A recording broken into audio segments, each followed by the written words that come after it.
I recently became the victim of my wife's infidelity 2 years ago, and it totally destroyed my family. I'm a 31-year-old male and my wife is a 27-year-old. For this, I will refer to my wife as Deidre and to myself as Dave. We have 2 kids, a daughter age 4 and a son age 2. I'll call them Sammy and Timmy. We got married nearly 6 years ago. I'm not going to get specific about my line of work, but let's just say I have a good job. My wife and I met in her final semester of college, and we got married 13 months later. She followed me to the East Coast, where I worked for 4 years and where our kids were born. Earlier in the year, I was given a promotional opportunity to run one of our offices located within 15 minutes of both our hometowns. Deidre and I were excited to move back home, especially after having kids, and our parents were overjoyed. Both my parents and her mother still live in the area, as does my younger brother. Deidre's dad passed away before I met her. Our families were of course excited to have the 2 of us back home, but were really excited about being able to see their grandkids on the regular. As things worked out, my mom and dad had recently moved into a new home in a 55-plus community and were planning to keep our family home and rent it out for income. Our family home is a historic structure and is just a beautiful place, sitting on over 3 acres of land with a small creek flowing through the wooded lot on the back of the property. Instead of buying a house, Deidre and I decided to move into the family home and pay rent to my mom and dad. My parents want to keep the home in the family and pass it down to me and my brother, and they'd like us to do the same. My parents and brother didn't want the rent money, but I insisted since my dad recently retired and was counting on the rent money for income. Paying them rent was like paying myself anyway since my parents are leaving everything to me and my little brother. Okay, like I said, this house is very special to my family and my parents treated it with great TLC over the years, but there were a few things that needed done after we moved in. Since it is a historic home, it has unique fixtures and features that require specialization. My parents have been working with a local contracting company for the past 35 years who has done nearly all the major repair work on the house. One of their specialties is working on older homes, and they do a great job. So anyway, after getting a list of projects together, I called them and got an estimate. The owner came out and walked around the house with me. He's a great man and has built a great company. If you look at the reviews for this place online, they've got like an 82% 5-star rating, 16% 4 stars, and that's out of nearly 700 reviews.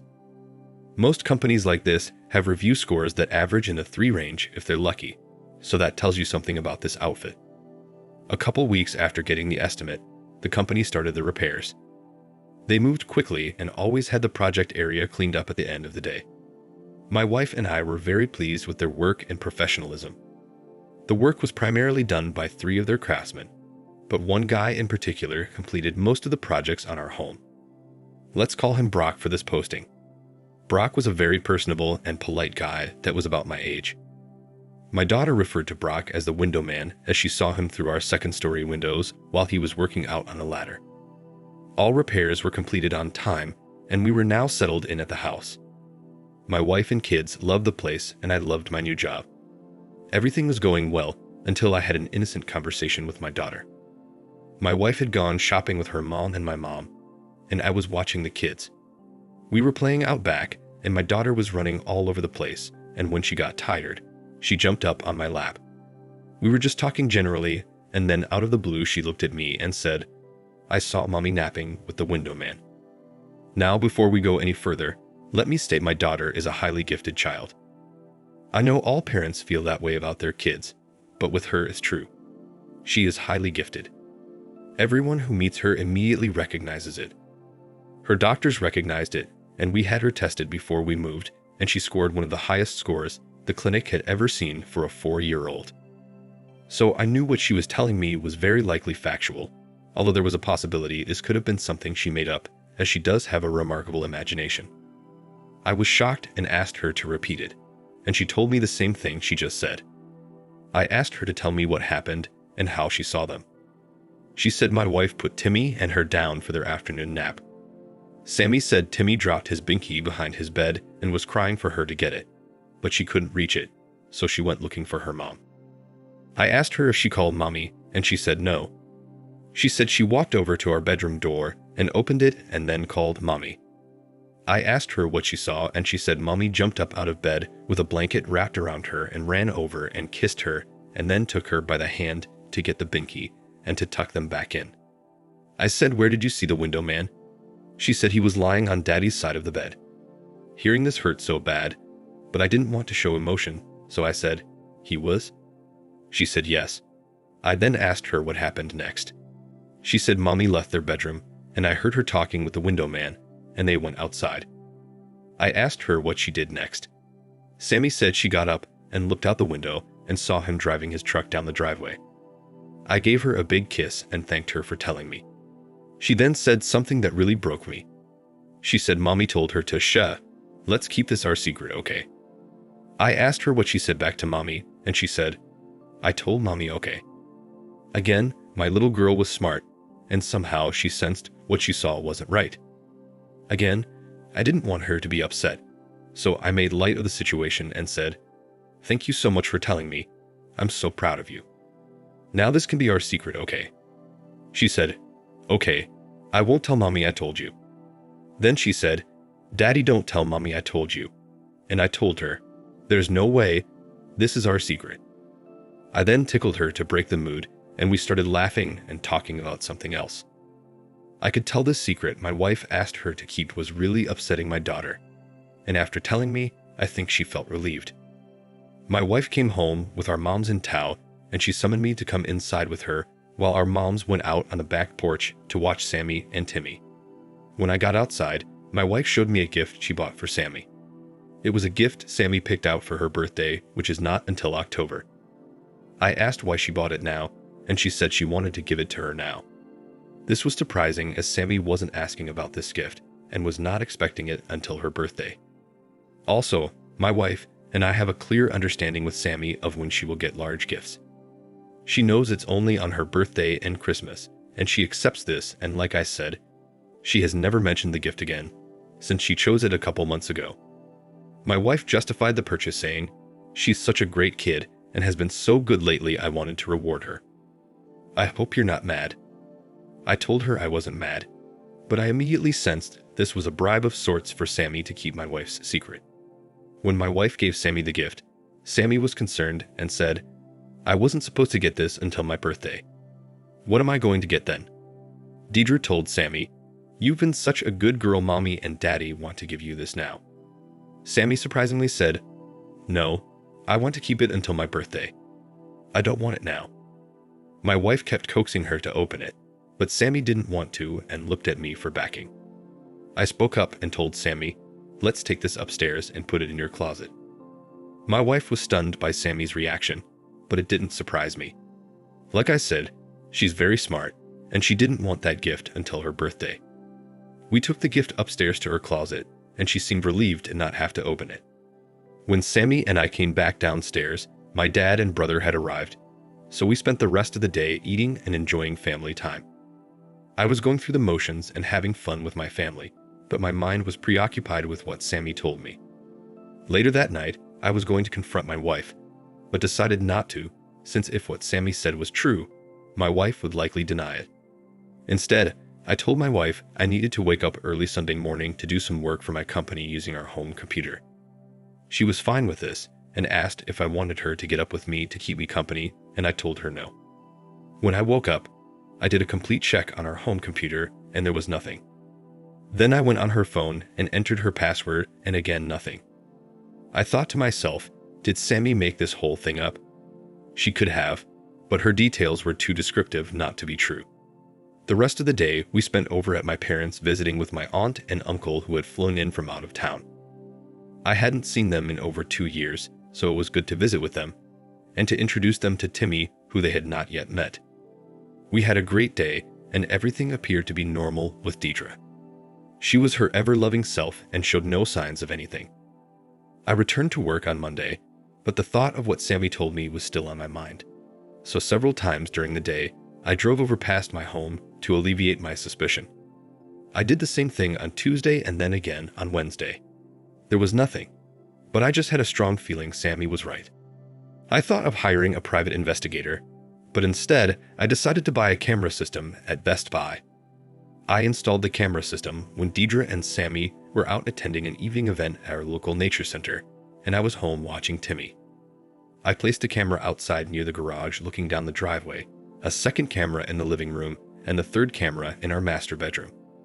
I placed each camera where they could not be seen unless your eyes somehow stumbled upon them. I was concerned, however, that my wife may notice the camera in our bedroom. Though it was up on the crown molding and completely blended in, as our crown molding is white with black trim, it was in sight if you were laying on your back looking straight at it. I turned the system on when I left for work every day and turned it off before I arrived home. Since my wife and kids don't spend much time in the living room, our bedroom, or on the driveway during the day, they did not set the cameras off much. When the cameras are triggered, I receive a text alert. Everything was normal until the following Tuesday at 1:46 p.m. when I got an alert from the driveway unit. When I checked, I saw a truck from the contracting company coming up the drive. I then saw Brock get out, walk up to my front door, open it, and go in. I next got an alert from the living room camera, and there I saw my wife kissing Brock. Worst fears confirmed, Sammy was right. With this, I rushed out to my car and started heading toward my house. On the way, I called my mom and told her what was happening and asked her to meet me at my house as soon as possible. My brother, aunt, and uncle were also there, and I told her to bring them. On the way over, I spoke with them on the phone. By this time, I had gotten an alert from the bedroom and knew what was likely happening there. I was really upset but held it together, giving instructions to my family. I told my mom and aunt I wanted them to take the children outside when I confronted Deidre. I then asked my uncle and brother if they could accompany me in my bedroom when I confronted Deidre. I explained I wanted them as witnesses and to prevent me from doing something violent. They readily agreed. We parked on the driveway down from the house, blocking Brock's truck in, and walked up to the front door. The door was unlocked, and we all entered the house. Our bedroom is on the back of the house, so there was no chance the cheater saw or heard us approaching. I led the way with my brother and uncle right behind me, and my mom and aunt behind him. The noise from the bedroom drowned out any noise we were making walking up the stairs and down the hall to the bedroom. My heart was beating out of my chest at this point. I motioned for my mom and aunt to go past us to the kids' room. I then looked at my uncle and brother and asked if they were ready, and they nodded yes, and with that I opened the door and walked in. My wife screamed, "Oh no, oh my God." And with that, Brock dismounted and fell back on the floor, started apologizing and reaching for his clothes. I had my phone out and was filming and said nothing. I just stood there in silence, moving my phone camera back and forth. Brock continued apologizing and getting dressed, while my wife had the sheets pulled up to her face and was crying, saying, "This wasn't supposed to happen. I didn't mean to hurt you, Dave. I love you so much, I'm so sorry." After a couple minutes, Brock was fully dressed and sat on the floor with his hands covering his face and was continuing to apologize while my wife kept crying and apologizing. I told Brock to get the F out and he quickly left. Before leaving, I told him, "Don't think about taking your truck. We have it blocked in, and I will be calling the company to come and pick it up." I then called my mother-in-law and explained to her what just happened and told her to come over and pick up her daughter. My wife was still laying in the bed under the covers, pleading with me not to make her go. I ignored her. My mother-in-law arrived shortly thereafter, and when she did, my uncle, brother, and I left the bedroom. I then heard my mother-in-law yelling at my wife as she sobbed. To my surprise, my wife left the house without incident. When she left, she rushed out with her head down crying and didn't say anything. I think she was in a total state of shock and was also highly embarrassed. My mother-in-law apologized to me, gave me a big hug and kiss, and told me she loved me.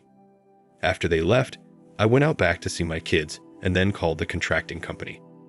After I explained the reason for my call, they put me through to the owner's cell phone.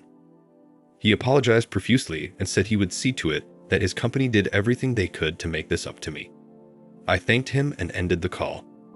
About an hour later, the company dropped by with someone to pick up the truck. Brock was nowhere in sight.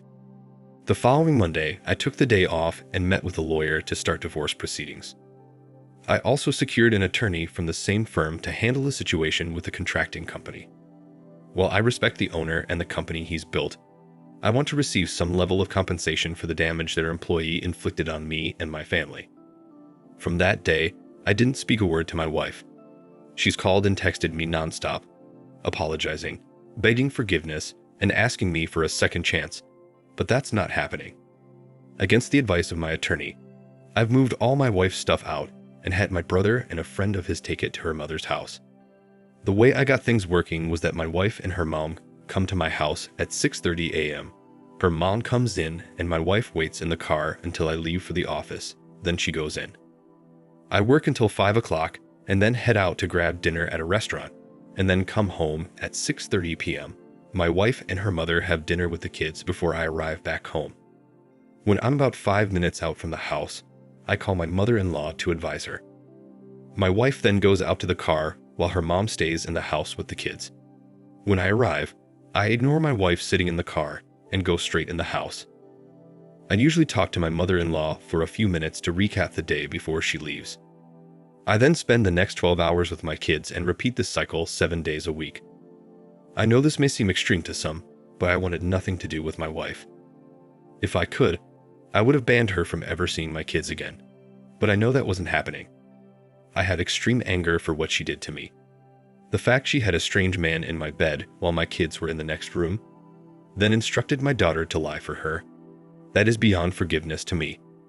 I instructed my lawyer to go for full custody, but she said we would not get it, but we do have a shot of getting 50-50 custody, with my home being designated as the child's primary home. My wife continued to have the mindset that she was going to win me back somehow and kept coming up with new things to offer me, thinking that will sway me.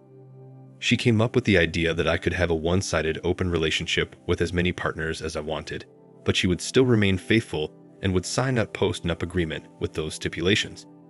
She started seeing a therapist 3 times a week and had her mom convinced that she went temporarily insane for a couple weeks, and that was why she cheated. This is a crock of BS. Of course, she knew exactly what she was doing. I've since read that the claim of temporary insanity is a ploy women sometimes use to try to excuse their cheating. I didn't buy any of that, and I didn't speak a word to her. My mother-in-law asked me several times if there was any way I could forgive and reconcile with her daughter. I love my mother-in-law and didn't want to get into a discussion with her, so I just told her that I could not. As for the idea of my wife being sorry, I do believe she was sorry. Sorry for herself, that is, and sorry she got caught. I think in her twisted mind, she thought betting Brock was okay as long as she did not let our relationship suffer. She had the nerve to send me an email explaining how even during the affair, she always gave me 100% of herself, including 100% of her body. As time went, I remained focused on getting divorced as quickly as possible. She grew more and more desperate as she tried daily to talk to me, but I only communicated via email and only about our children. When she brought the subject of our relationship, I simply replied each time that our marriage was over and that we will only have a co-parenting relationship. Well, fast forward a few months later, and I finally divorced Deidre. The process, however, was much more difficult than anticipated and was filled with drama, which delayed the final proceedings. My mother-in-law told me that she started talking about ending it all and saying if she didn't have me, she wouldn't want to live. My mother-in-law asked if I could speak to her, and I resisted, but eventually met with her in the presence of my mother-in-law and my mother. In the meeting, Deidre elaborated on how sorry she was and told me everything she was willing to do for me if I just give her a chance. She kept asking me to just give her 6 months so she could prove herself. I let her go on until she was talked out, and when she was finished, I told her that I no longer see her as a romantic partner and was not interested in any form of reconciliation, even if it was just for one day. After this meeting, her mom told me she became deeply depressed and stopped going out of the house. In fact, my mother-in-law would come over at 6:30 a.m. when I left for work. She would dress the kids and fix them their breakfast, then take them back to her house to be with Deidre. She said Deidre was withdrawn from them and spent most of the day in her room crying and pining for me. My daughter noticed and asked me why mommy was crying all the time. This was very upsetting to her and to my son Timmy, although he is young enough where he doesn't notice as much. I explained to Sammy that mommy and I are living in separate houses now. I told her that she, Timmy, and I are living in our house and mommy is living with Grammy. After I explained this, she was okay. Her primary fear was that she would be moving to Grammy's house too. She loves her Grammy and her mom, of course, but I think she loves me more. She was worried about moving out of our house and leaving me in her room and the creek where she likes to play. I told her that would never happen. After hearing this, she was fine.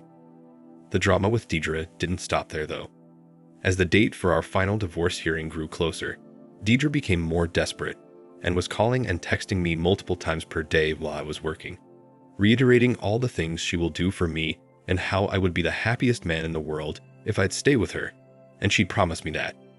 I'm paraphrasing now, but you get the picture. Well, the day before the hearing, I got a call from my mother-in-law informing me that Deidre was rushed to the hospital by ambulance.